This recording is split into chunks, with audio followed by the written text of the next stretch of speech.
learn to speak English? Now, there's obviously arguments to be made for both sides of that argument. Yeah, so there's obviously arguments to be made for both sides of that motion or that topic. And of course, just make sure that you get them thinking about points of or arguments from both sides, so that can not only will they start to understand how to generate a list of arguments for their own team, but they will start to generate a list of potential rebuttals they could use in the debate as well. Because remember, that pre-preparation will keep things easier for everyone in the long run. Prior planning prevents poor performance. Okay.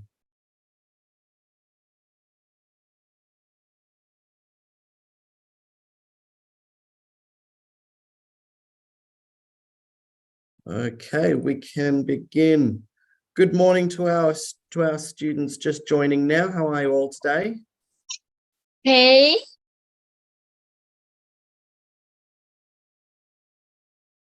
Okay, so there we go. My screen is sharing. So the topic of today's workshop is the roles of a debate. So we kind of began this topic last week with talking about the roles of, with talking about the roles of the moderator and the roles of the judges. So we're going to continue that conversation today and talk more about the roles of each of the speakers on the teams. So welcome back, everybody. Welcome to session 3 of our debate workshop series. Today we will explore the various roles that participants take on in a debate and how each contributes to the overall discussion. Because remember, at the end of it all, debate is really just a conversation.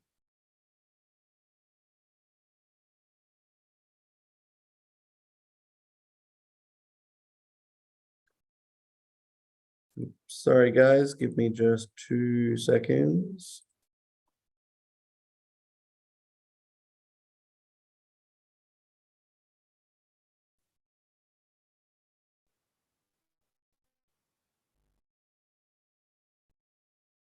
And just to let you guys know, I'll be taking on the presenting role for the remainder of these workshops.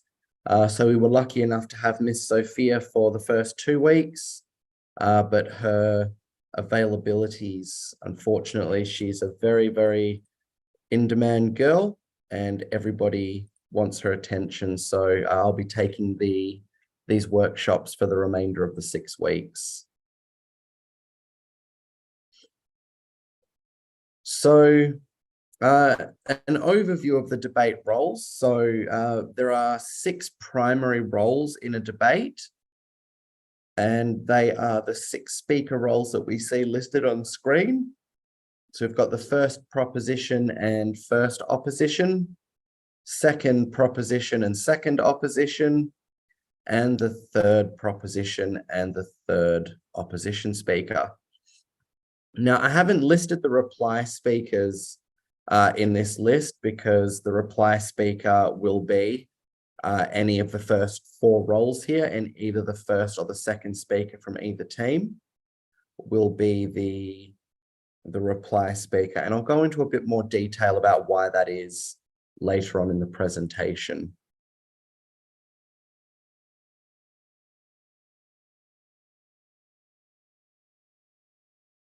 So let's get down to business and talk about the key roles of a debate.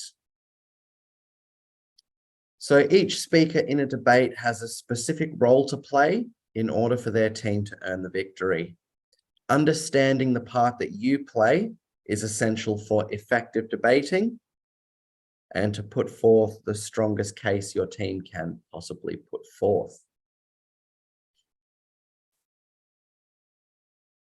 So the first role that we want to talk about is the first proposition speaker. And the first proposition speaker, as by the title, is the first member of the proposition team. And they actually open the debate because, as we know, the proposition team speaks first, followed by a counter argument from the opposition team. So they have many important tasks to ensure that their team starts off strong. And those include things like introducing the motion. So while they are presenting their speech, most of the speakers will, but it's very,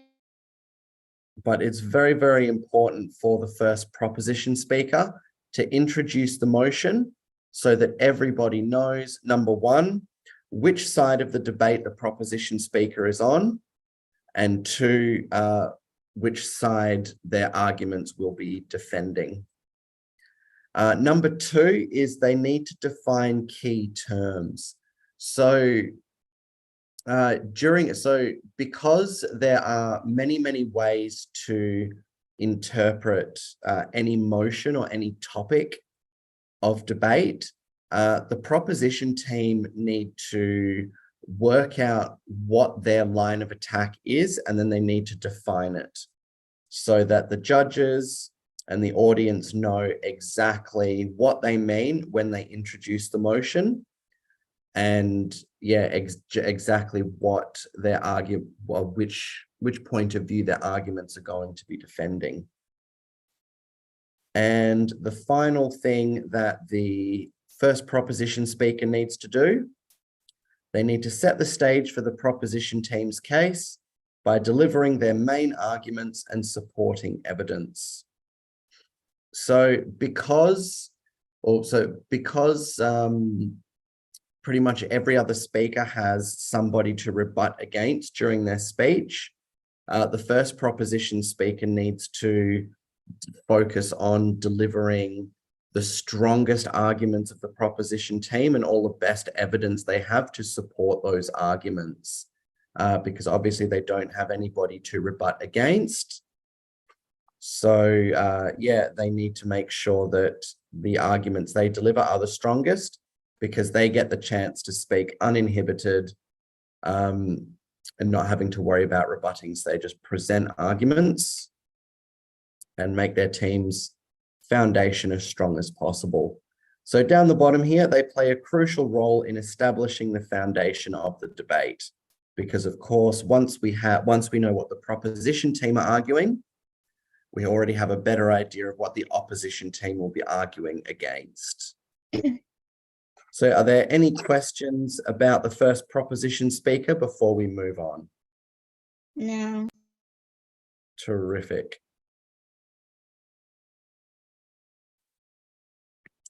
So the next speaker in line, we have the first opposition speaker. So the first opposition speaker lays the foundations for the opposition team's case, and their duties include countering the arguments presented by the first proposition speaker, so also known or commonly known as rebuttals. So we've got a session coming up in a later workshop about how to actively listen to your opponent's speakers, take notes down to form the best possible rebuttals when it's your turn to speak. The next duty that they have, they need to redefine the key definitions and to establish the opposition team's position. So one of the interesting things I find about debating is that once the proposition team defines the motion, sets their definitions, they are locked into that single line of logic and that single line of argument and that single line of evidence they could realistically present. But the opposition team, by redefining those key terms and establishing their own definitions, they have any number of possible counter cases that they could what's the word I'm looking for? Any number of counter cases that they could possibly present to weaken the proposition team's case. And this is what's known as the team line. Once you decide the method of attack your team's going to go for and the line of logic your team is going to follow, this is called the team line. And finally, the first opposition speaker needs to begin launching the counter case to further prove, I should have changed that to prove the opposition team's position. So yeah, that proposition there on the third point, imagine that says opposition and we're all sweet. So yeah, and these are of course the main arguments and supporting evidence presented by the opposition team. So the first opposition speaker's overall role is to begin the clash of ideas, because they're not just presenting other arguments to possibly consider another point of view. They are actively trying to dissuade the judges from believing the proposition team's point of view. So they start that clash of ideas. Are there any questions about the first opposition speaker's role?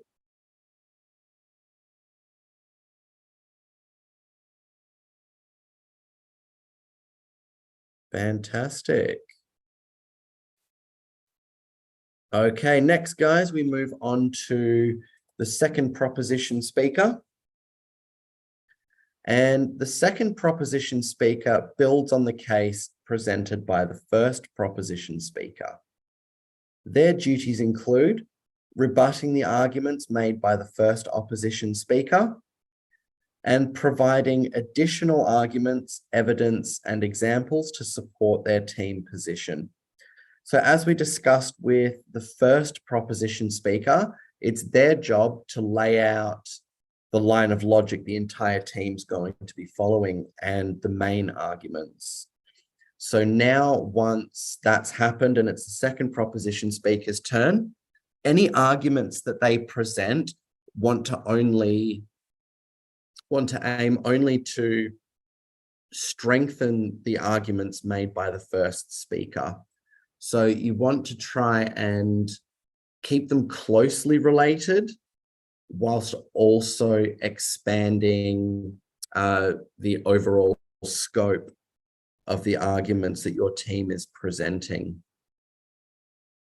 So the main priorities of the second proposition speaker, as we've just discussed, are to the continuation of inter-team clashes. So we want to continue trying to disprove the opposition team's discreditation. So yeah, we want to continue saying, nope, what they're saying, we appreciate their point of view, but what they're saying is wrong. Here are our arguments. Here's the strength in our case. So we want to keep pushing back at what the opposition team is saying and just keep challenging their challenges to prove that we can defend our ideas as the proposition team. And of course, the continuation of the team line. So we want to continue down that same logic track that was set up by the first proposition speaker. So are there any questions about the role or the duties of the second proposition speaker before we move on?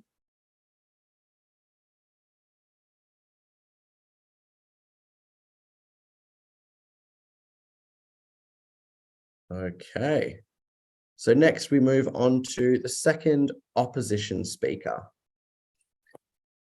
Now, the second opposition speaker has basically an identical role to the second proposition speaker. So they want to continue the counter case to weaken the proposition team's case, but they do it in the same way that the second proposition speaker tried to strengthen their own case. So their duties include challenging the arguments made by the second proposition speaker, again, also known as rebuttals. And they want to continue presenting their team's counter arguments and strengthening the opposition team's side of the debate. So additional arguments, additional evidence, continue looking for those logical fallacies, any inconsistencies in the proposition team's case. And yeah, just keep attacking those arguments, making sure that we try and disprove the proposition team's case.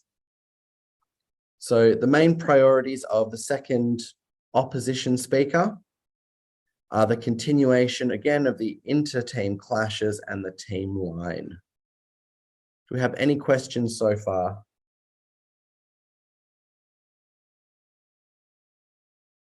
Excellent.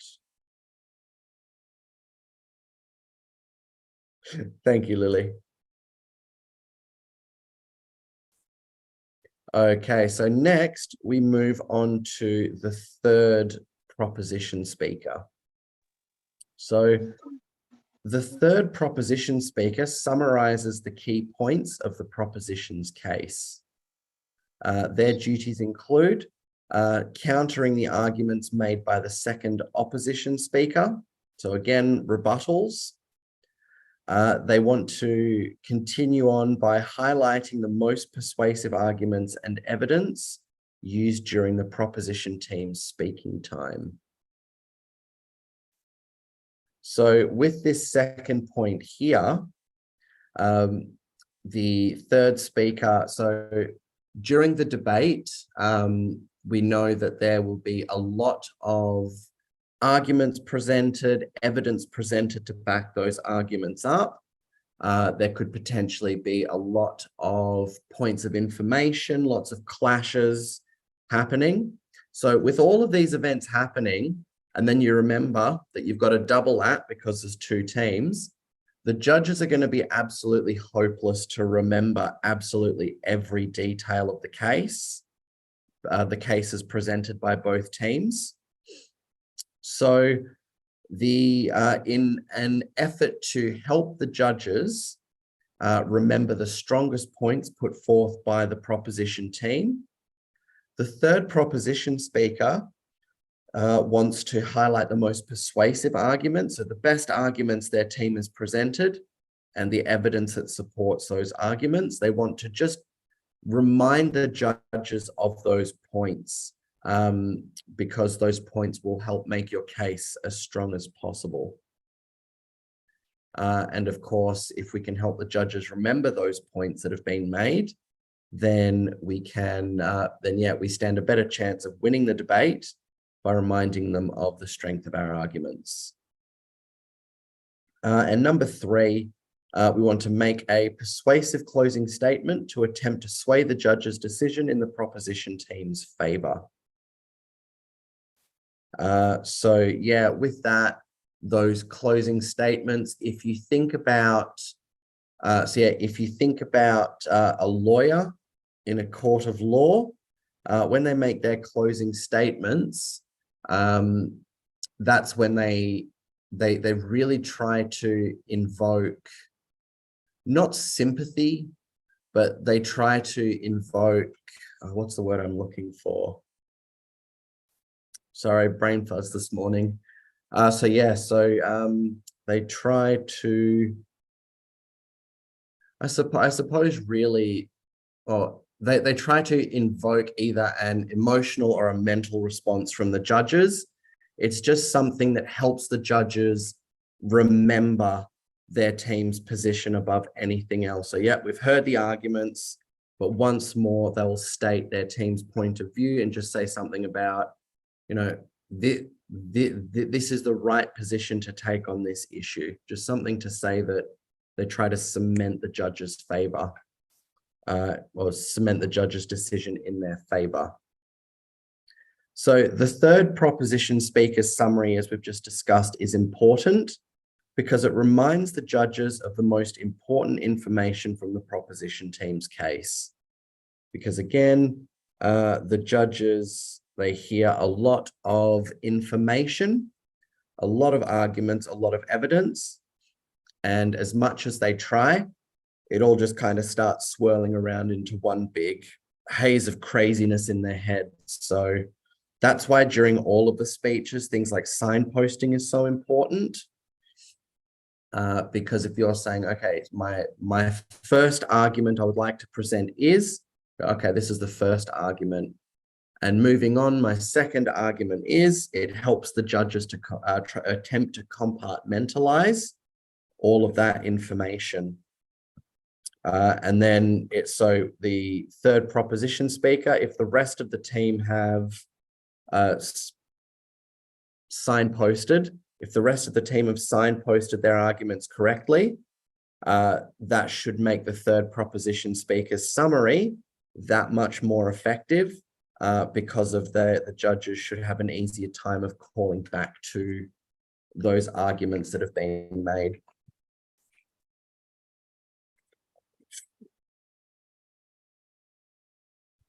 Do we have any questions so far? I'm going to keep asking, guys.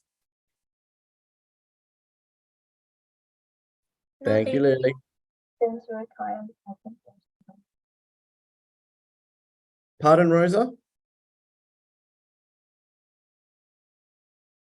I said, since we're quiet, I think you know. Sorry, your microphone is very muffled. Can you type that into the chat box for me, please?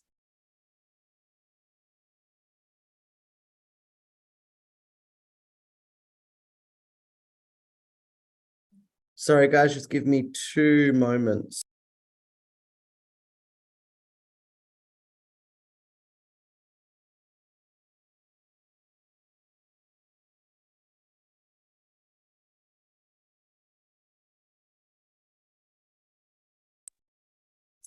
Okay, so finally, we move into the last speaker for the substantive portion of the debate, and that is the third opposition speaker. So the third opposition speaker serves as the final voice for the opposition side. Their duties include offering a strong rebuttal to the closing remarks made by the third proposition speaker, summarizing the strongest arguments and best supporting evidence used by the opposition team, and making a convincing final statement in a last attempt to sway the judge's decision in the opposition team's favor. So again, we see all of the same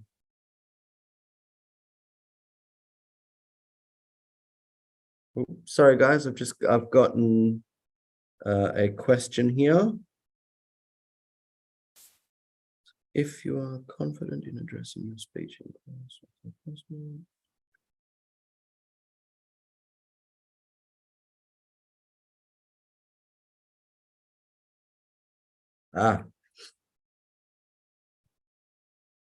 so good question, Tina. So if you are confident in addressing your speech in class with your classmates and people you know, but you do not feel so when you talk in front of a bunch of strangers and you feel nervous, what do you do to get that feeling of confidence back? So good question. So to get that feeling of confidence back, at least for me personally, what I try to remember is that these speeches or these debates are entirely voluntary. So both for the participants and for the audience. So what I find helps me feeling, or at least, what I find that helps me feel confident in delivering these speeches is that I just remember that anybody that's listening to my speech is there willingly because they want to hear what I've got to say. Now, obviously, as part of a debating team, you're one of 6 speakers, but that just means that anybody that's there to listen to the debate is there to listen to all 6 of the speakers say what they've got to say. So I find that helps me, remembering that they're not being forced to listen. Like Yeah, no one's holding them there and making them listen. They're there because they want to be there. They want to hear what you have said. Now, in regards to nerves, in regards to that feeling of maybe a lack of confidence, unfortunately, if you feel the nerves, it's not something that you can just magically get rid of and never feel again. It's something that you're going to have to learn to control, minimize, and overcome.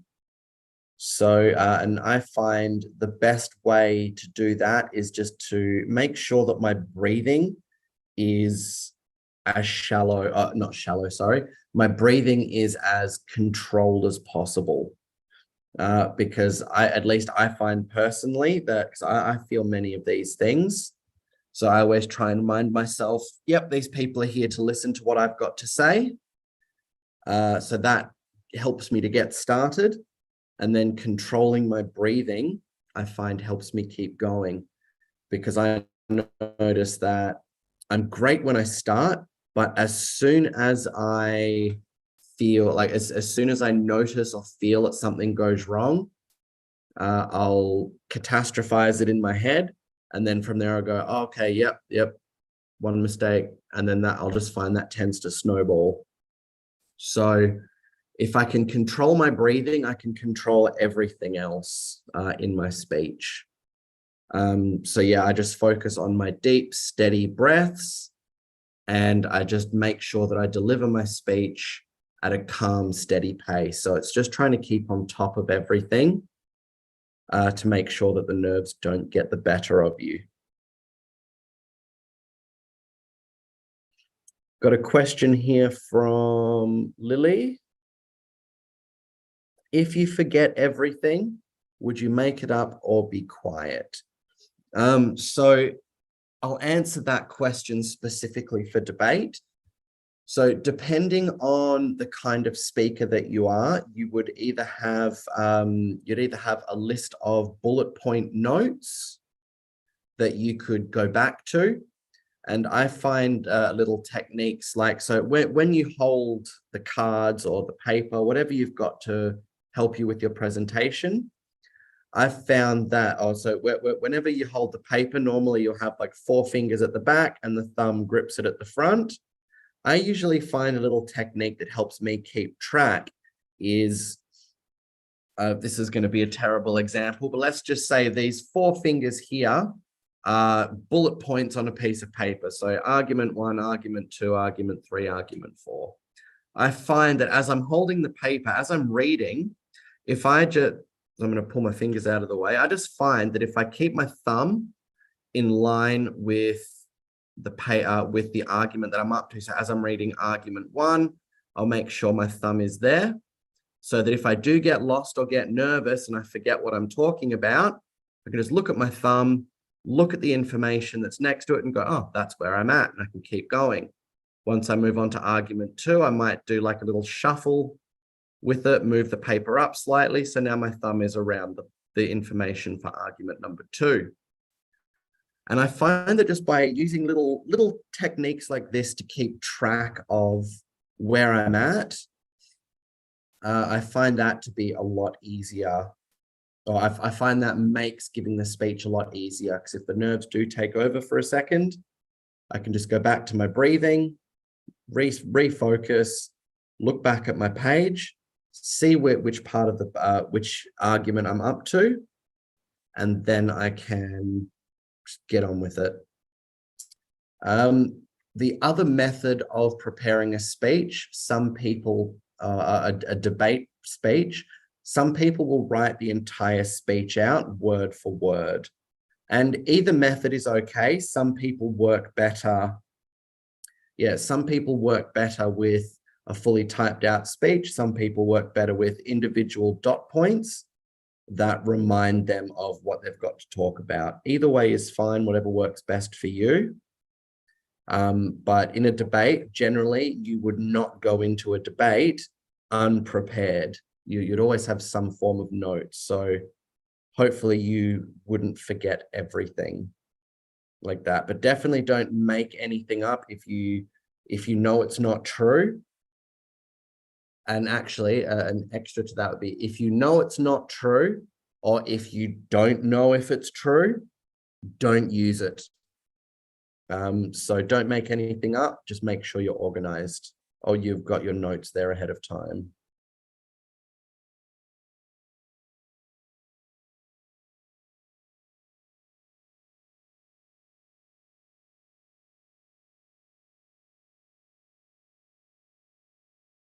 So what if you prepare your speech really well, but then in the middle of your speech, you just forget everything? What would you do then? So hopefully the answer I gave to Lily's question is a sufficient answer for your, hopefully that's a sufficient answer for your question too, Stella. So yeah, I just make sure that with my preparation, again, I've got my notes in front of me. Obviously don't hold them up here where you're reading them while you're trying to look out at the audience, because you don't want to block off your facial expressions. But again, maybe try practicing that little technique with your thumb where you just move your thumb to the relevant information you're talking about now, so you can always keep track. And if you do have a moment of blank and you forget, you can just look where your thumb is and read that information, deep breath, keep going.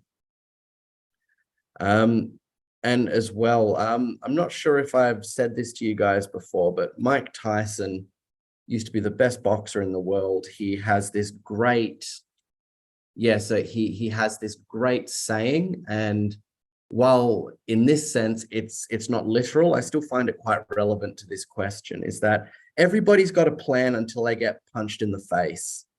And because Mike Tyson's a boxer, what he means when he says that is he can train and he can practice and he can go, right, when I fight this guy, I'm going to go, I'm going to punch this way and then I'm going to duck and I'm going to do a hook and then duck back and uppercut and all of this. But as soon as I go into this fight and I start these movements and then all of a sudden he punches me in the face, well, the rest of that plan doesn't work because I've just been punched in the face. I need to regroup. So it's that ability to, again, think on your feet and adapt and just use these little techniques that can, that can keep you on track should you go off the track. So yeah, just little things like that will help make sure that even if you do forget what you're talking about, you've got a way to get back to where you were, so you don't just get overwhelmed and, lose track of your breathing and just melt on stage.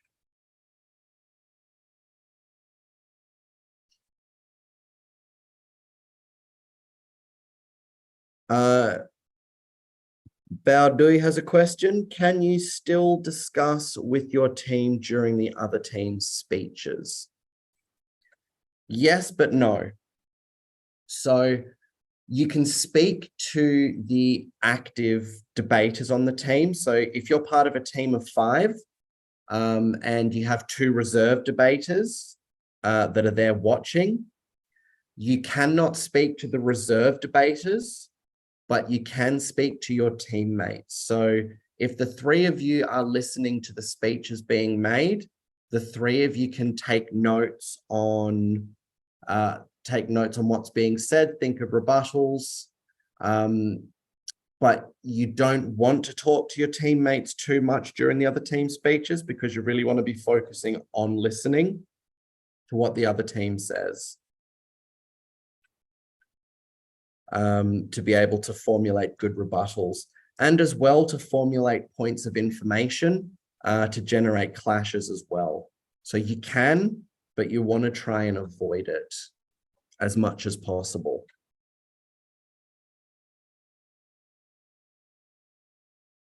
Dennis, thank you.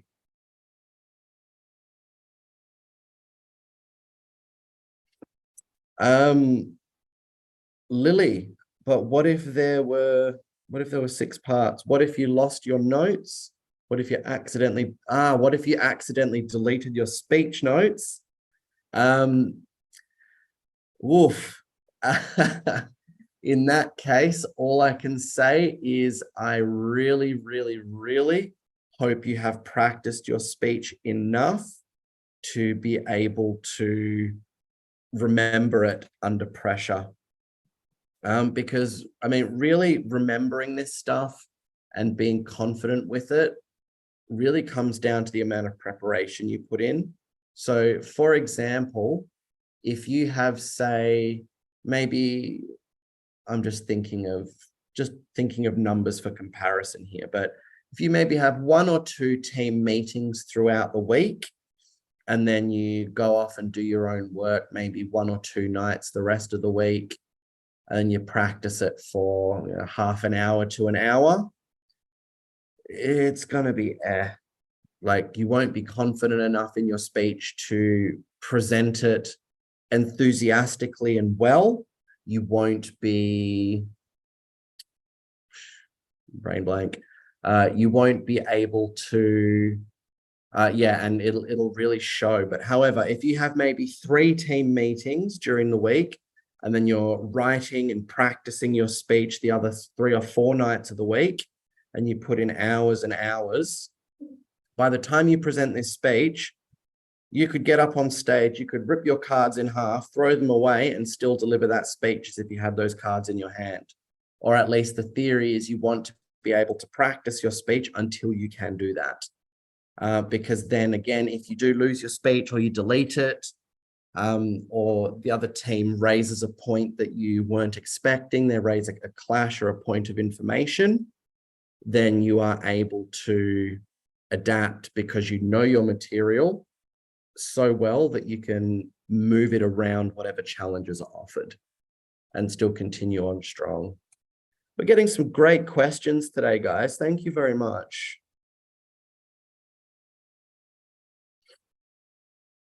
Nguyen Vinh Hien asks, if you're doing rebuttals, but you don't know what they're talking about and your teammate does know, do you get to swap? So you don't get to swap speakers, no. So first opposition must rebut first proposition. Second proposition must rebut first opposition, and the chain goes on. You can't swap speakers around like that. But what you can do is whenever any speaker from the opposing team is speaking, all 3 members want to be listening intently. They all want to be trying to make points of information, and they all want to be taking notes and thinking of rebuttals. Because if the speaker that is meant to speak and rebut against that speaker doesn't have anything, the other speakers can pass those rebuttal notes down to the next to the speaker that is supposed to make the rebuttals. So they can give them notes and help them out about points of rebuttal, but they cannot physically make those speeches for them. Okay, very good, guys. Terrific questions. So yeah, the third opposition speaker, we've discussed that before. We had our little question and answer session there. So they basically have the same job as the third proposition speaker to make final rebuttals against the closing remarks from the third prop speaker. Again, they need to summarize the strongest arguments and best supporting evidence used by their team.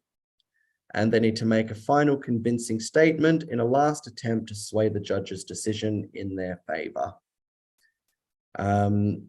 So again, the third opposition speaker's summary is important because it reminds the judges of the most important information from the opposition team's case. So again, that's why things like signposting are so important. Keep everything so obvious that absolutely nobody in attendance can mess up what's happening. So obvious signposting, good breakups of the speech. So we're not letting arguments blend together. It's just clear as day. This is my first argument. This is the evidence I've got to support it. This is my second argument, so on and so forth. Okay, now the final speaker to speak in a debate are the reply speakers. Now, the reply speakers are either the first or the second speaker from each team. Now, it cannot be the third speaker because of the inverse order of the reply speakers. And what that means is that up to this point, we've had proposition first, opposition replies, proposition first, opposition replies, so on and so forth. But when it comes to our reply speeches, we actually flip that order, and the opposition team present their reply speech first, followed by the proposition team to close out the whole debate. So the reason that it cannot be the third speaker is that it's against the debate rules. And this is, I believe this is the rule for any debate that has the reply speech section in it.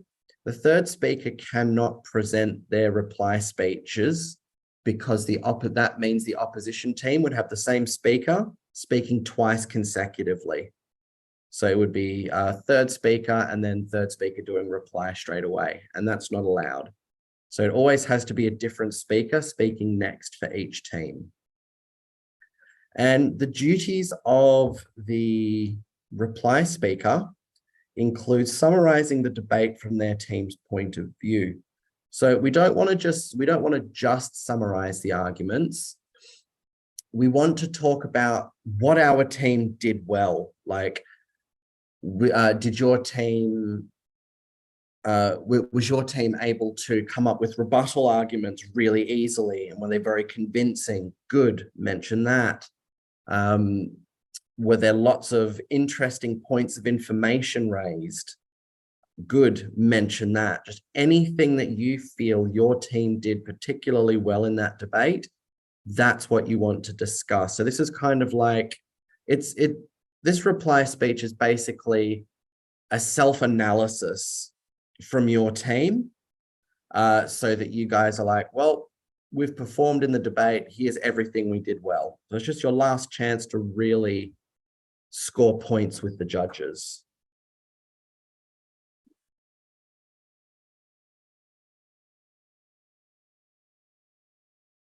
Yes, I'll pass the today's debate question and the motion. I'll send that to you after this presentation, Rob. So, yeah, so mentioning that, we want to talk about the team's best arguments. So what do you feel were the strongest arguments put forth by your team? Mention those. Just remind the judges about those. You want to refute your opponent's best points. So what do you feel your opponents did well in this debate? Good. Try to counter those points. So, you know, but of course, with the reply speeches, you cannot introduce new information. You need to counter your opponent's best points with the best points that your team had, or the best rebuttals, or the best challenges you made. So it has to be information that occurred in the debate.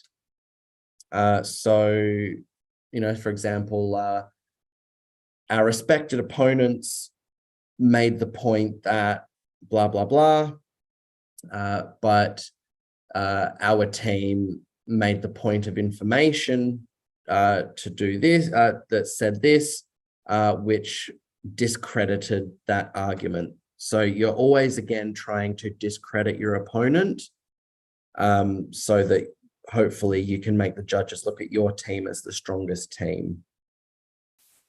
And then, of course, you want to make one last closing statement in an attempt to sway the judges. So once you make this closing statement in the reply speech, that's it.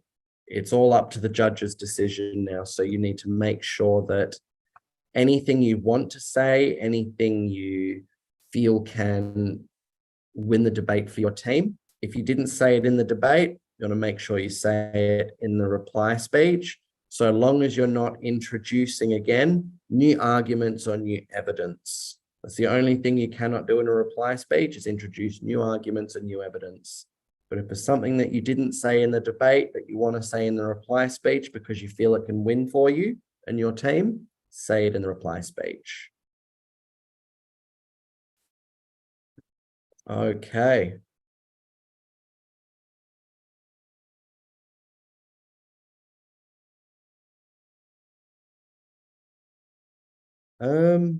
Give me one moment, Ellie. I will get an answer to your question.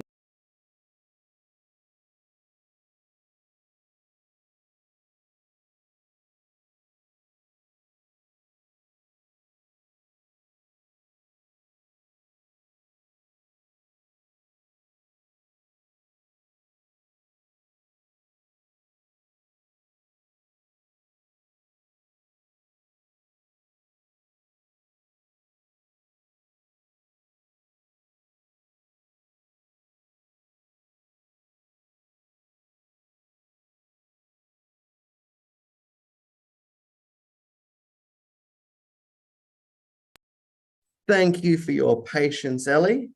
So we're not going to be having a debate today, but what we are going to be doing is your student helpers. They've got a couple of, excuse me, they've got a couple of things to talk to you about first.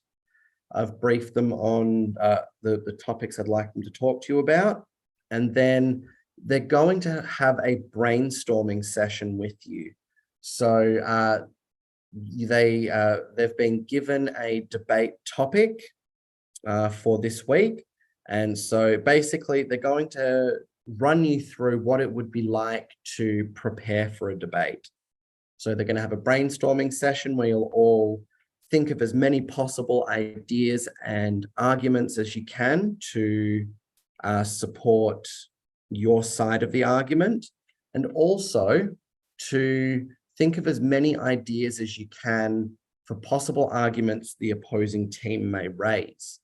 Now, the reason it's important to think of these questions, or these arguments for the other team, is because if you think of those arguments and during a debate, the opposing team raises one of those arguments, if you've already thought about it, you've already got a rebuttal pre-prepared. So you can just, oh, we planned for that. Boom, there's our rebuttal.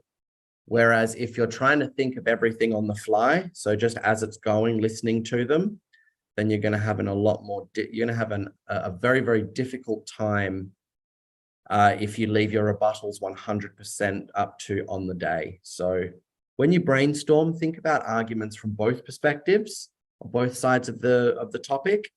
Again, so you know what it's like to prepare your arguments in advance and prepare your rebuttals in advance.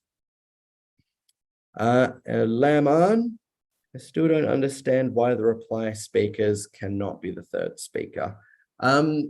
So it's more or less just like a protocol or a rule. Like the same speaker cannot speak twice in a row. So because the opposition speaker, they speak twice in a row, or the opposition team speaks twice in a row, they deliver their third and final substantive speech.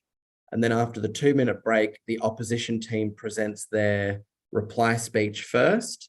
The same speaker cannot speak twice in a row. I don't know the reason behind that rule or the history of that rule.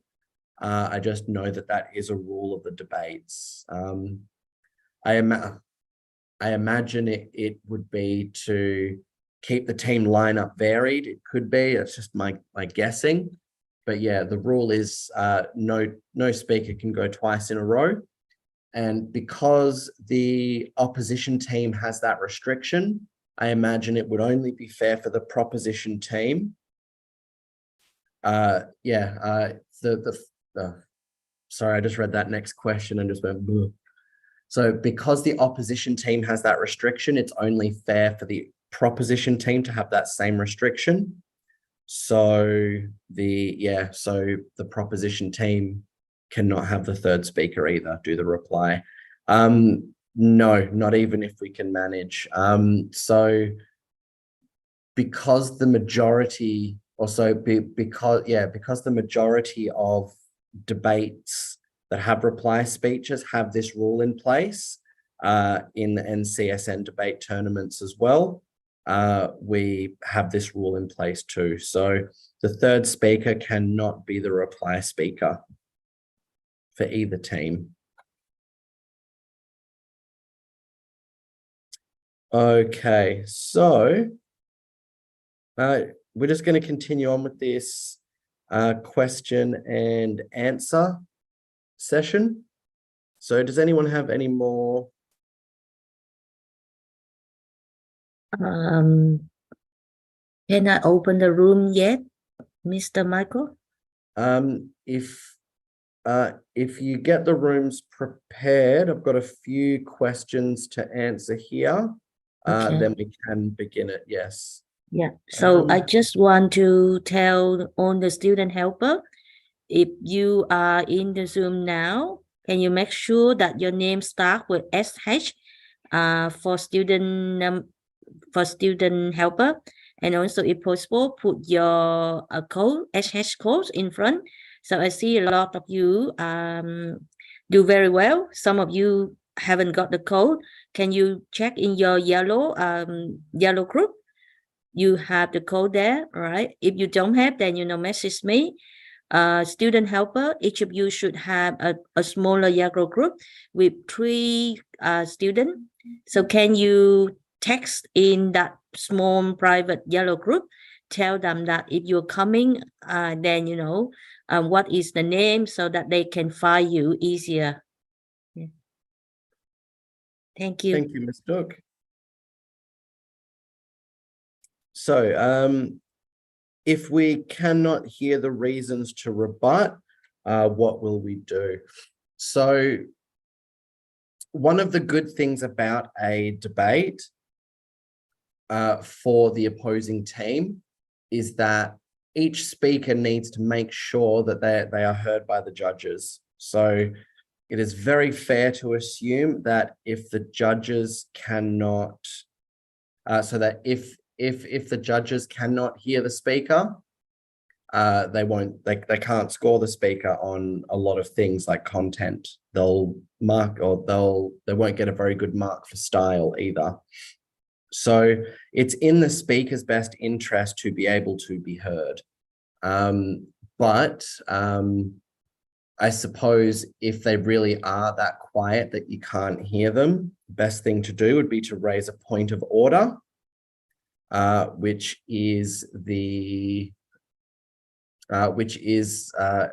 it's similar to a point of information, but it's when you notice that a rule violation. So you could potentially bring up a point of order and say, my apologies, it's hard to hear the speaker. Can I request that they speak a little bit louder, please? And then the moderator can say, either has the ability to approve or deny the request. And they may very well say, yes, agreed. Current speaker, can you speak louder, please, so we can all hear?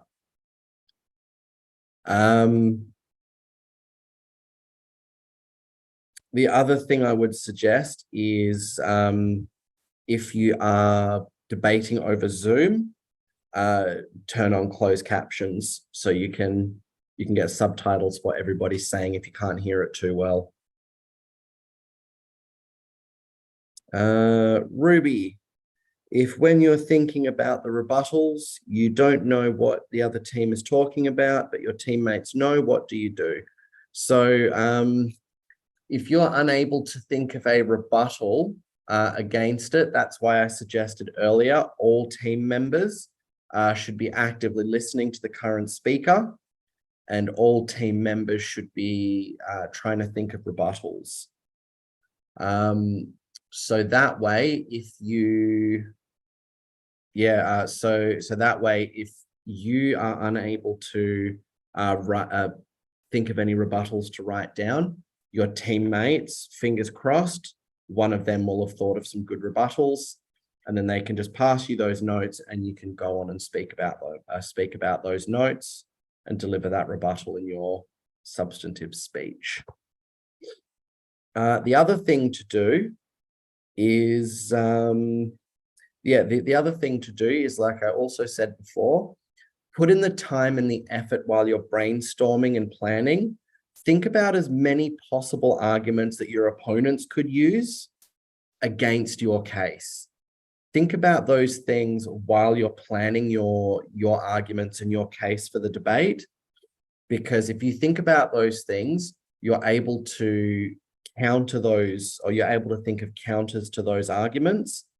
And by doing that, you've already pre-prepared potentially a whole list of rebuttals that you can use in the debate should your opponents bring up any of those arguments.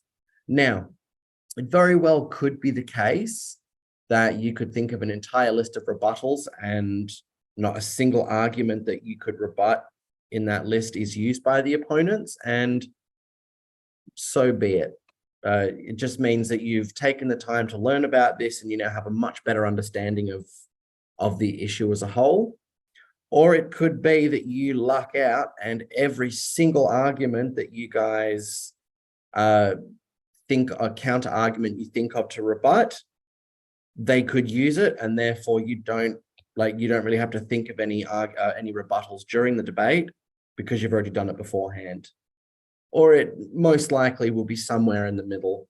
They'll offer some of the arguments you've thought of, some of them that they won't. So listen anyway is the best advice. Just try your best to listen to what they're saying anyway.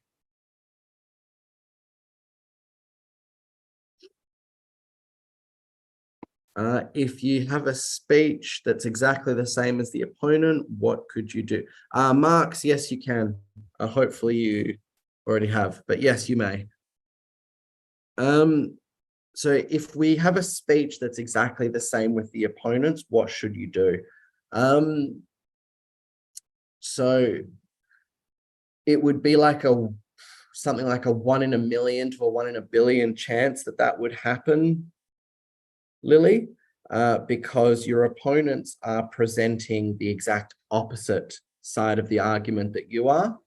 So it would be very unlikely that you would write the exact same speech as your opponents, because you wouldn't want to deliver a speech that helps your opposing team. So you wouldn't try and write a speech similar to theirs.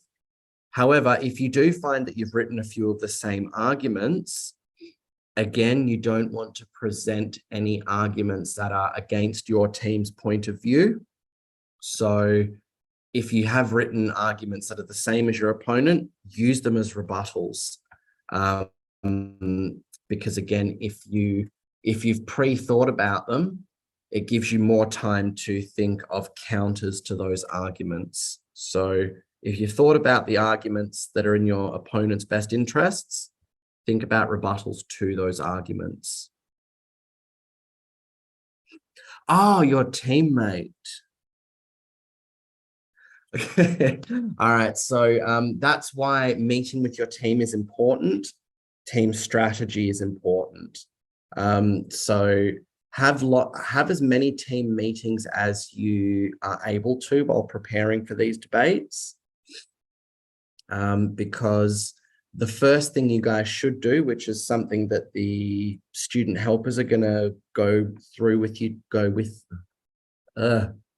brain fart. One of the things that the student helpers will go through with you today is brainstorming activities. So they've been given the topic for today, which I'll announce shortly. And what they're going to do is they're going to talk with you and help you guys think of as many possible arguments to support your team's case as possible. So by doing that, so if you guys think about all of these arguments as a team, so that's the team line. Once you work out your team's line of logic, and then the next thing to do, Lisa, that's fine, yes. So once you've thought of all of these arguments, then we do what we call the team split. And what the team split is how you divide the arguments that you're going to use amongst your team members. And we'll talk about that in greater detail. But basically, if you plan this with your team, you can guarantee to avoid you can guarantee to avoid that issue, Lily, because you divide the arguments amongst your team members, so you can make sure that nobody will present the same arguments.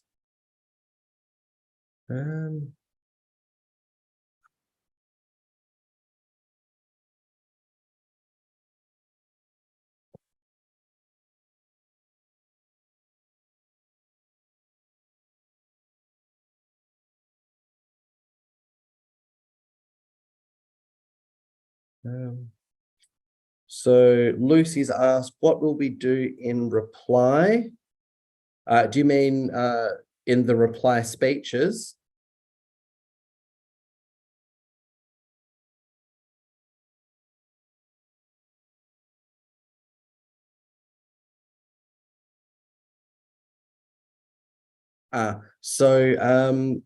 The reply speeches. So once the third opposition speaker has delivered their substantive arguments, there is a 2-minute period, a 2-minute preparation period after the third opposition speaker before the first reply speech.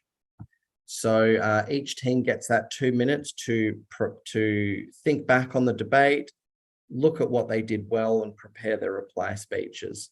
Although you probably should be taking little notes here and there throughout the debate as well. So you can just kind of conglomerate them all and work out your reply speech, excuse me, based on those notes.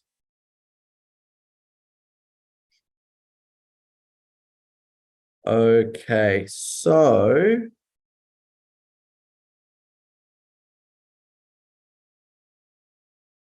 all right, so we're going to get ready for the breakout rooms now. I'm just going to brief everybody on what we can expect. Give me one moment, son. I'll cover this information quickly, and then I'll answer your question for you.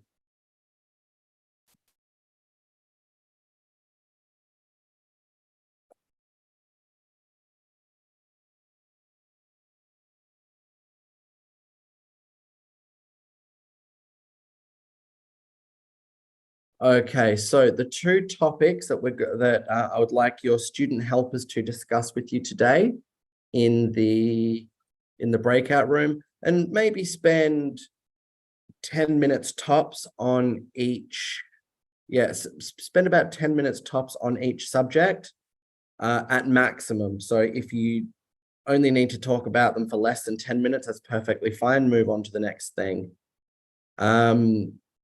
But yeah, so number one is we want to expand on today's topic of the roles and duties of the 6 speakers.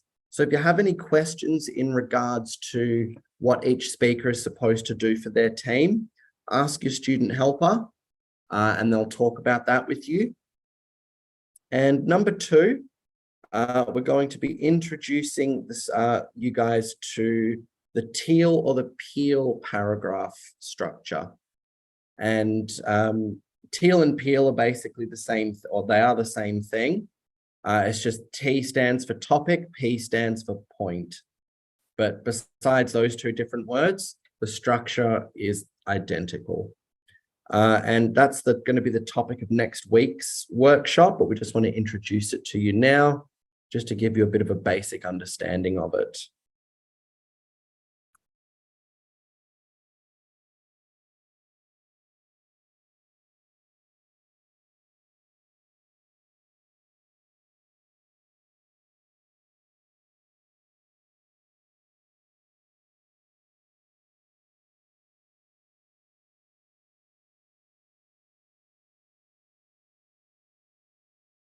Sorry, guys, give me just 2 seconds.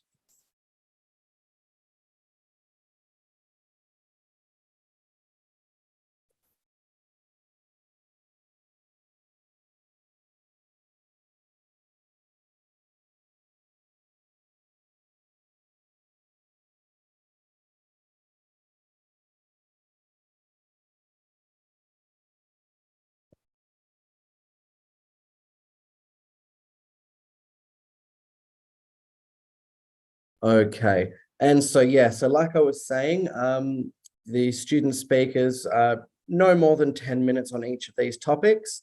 And then the remaining 40 minutes or however much longer it may be, dedicate to the brainstorming session. So the topic for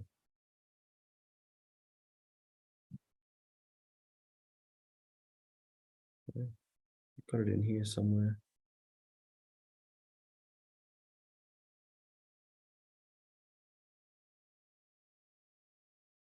Okay, so the topic,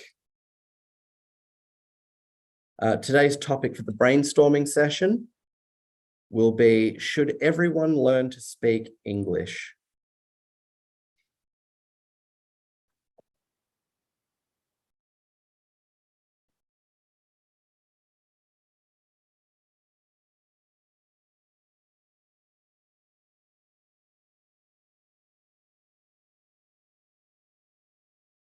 And the motion is, this house believes that everyone should learn to speak English. So if your team is brainstorming as the proposition, so if your team is brainstorming as the proposition team, you will be primarily brainstorming arguments and reasons why everybody should learn to speak English. But as well, I also want you to brainstorm a few reasons, maybe why people shouldn't learn to speak English, just to prepare some potential rebuttals. And on the opposite side, if you are brainstorming as the opposition team, your primary brainstorming will be reasons why everyone should not learn to speak English. And then as well, brainstorm a few reasons why everybody should, just so that you can start to think of a few rebuttals in advance.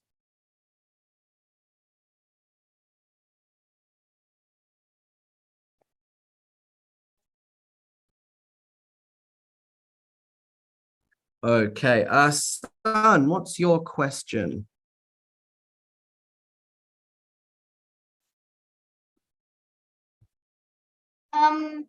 We should so we are going to learn debate for the breakout room, right?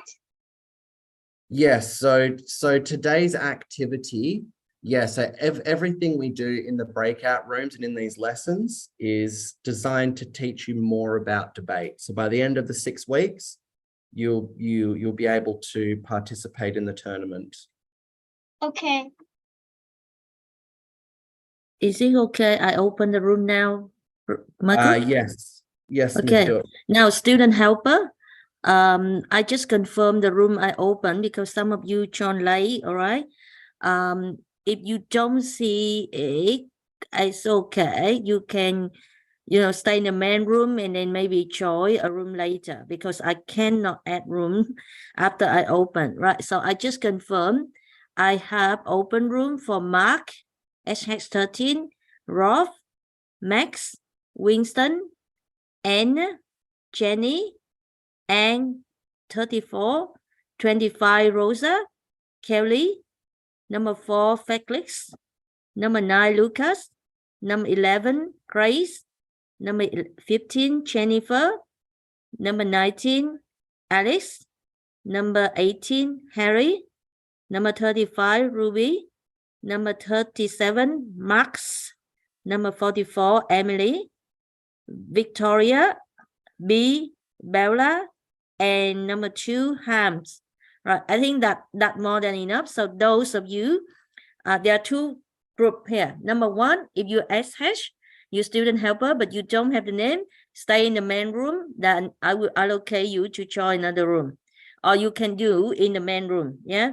Number 2, student, if your student helper cannot join this morning, also stay in the main room, then, you will practice with other student helper. Is it clear, everyone? Right, so I open it now. You And- can join into, do your best if possible, join into the correct room of your student helper. Yeah. Student helper, please join in the room that have your name. Just one final point, guys. The student helpers get to decide which which team your students are on. So you guys pick if you want to brainstorm for the proposition or opposition. Good luck, guys, and thank you for your attention today. You teacher. Can you stop share screen, Mr. Michael?